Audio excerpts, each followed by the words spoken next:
Russell Lund with theweeklyblend.com here on the show floor at PAX Prime 2012.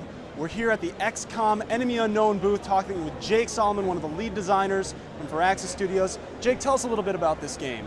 It's been a labor of love. I mean, I can't believe we're actually at the point where people are playing it, and it's something we've been working on for a long time. For me, the original game, which came out almost 20 years ago, which is like forever in game years, right? That was my favorite game, and so it's a different game. It's not like a lot of games out there. It's turn-based, tactical combat, and then it's got this massive strategy layer over the top of it. So it would be, it's hard to describe in terms of any of the games. It's kind of its own thing. The player is not just a soldier. They're like every soldier. They play an entire squad of soldiers, and then they also play the general that runs the base. And so they're building a base, they're customizing it, they're choosing what research to pursue. When you bring back alien artifacts, you can build new weapons for your troops. There's all kinds of these elements. You build up a fleet of aircraft. There are a lot of global decisions that the player's making, and then one of the big decisions is choosing where to fight. And so they're looking at the globe where the aliens are attacking, and they have to choose between different areas to go. And then the player makes a choice of, okay, we're going to defend China, or we're going to defend the U.S. this time.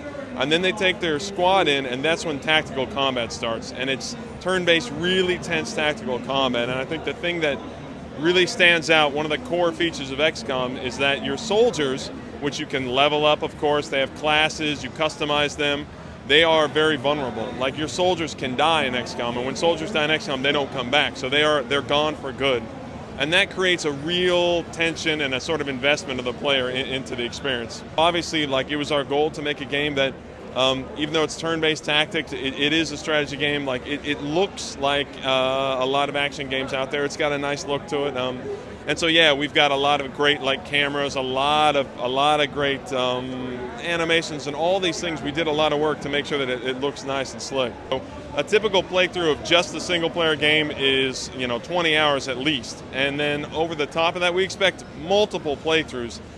We have all these different ways that you can customize the game experience. There's difficulty levels, of course, but then we have something called Iron Man mode, which is for the truly hardcore. So, like the hardcore mode in Diablo, once you turn that on, there's no going back. The game saves for you, so there's no reloading of old saves. Every mistake you make is recorded, and you just have to live with it. So, yeah, you can even lose our game, which is something that I should say, because nowadays it's not that common. You can play XCOM, and then if things don't go well, you can actually lose the game and you'll have to start over. You form this bond with your soldiers because, these soldiers, we don't tell you how to use them, and we tell you, when you put them into play, they're vulnerable. You can spend hours with these soldiers, and you're going to form this attachment with them, but they can actually die in this game. And what that does is that makes every move that you make, every choice that you make actually matters. In a lot of games, there's a lot of choice, but if you don't like it, reload, or, it's fine. In this game, it really does matter. Awesome. Well, when can gamers get their hands on it? October 9th, domestically in North America. It comes out for Xbox, PS3, and PC, and then October 12th around the world. All right, well, we've been talking with Jake Solomon from Firaxis Studios about XCOM Enemy Unknown. We're really looking forward to it. Thanks for being on here with us. Thanks for talking to me. All right.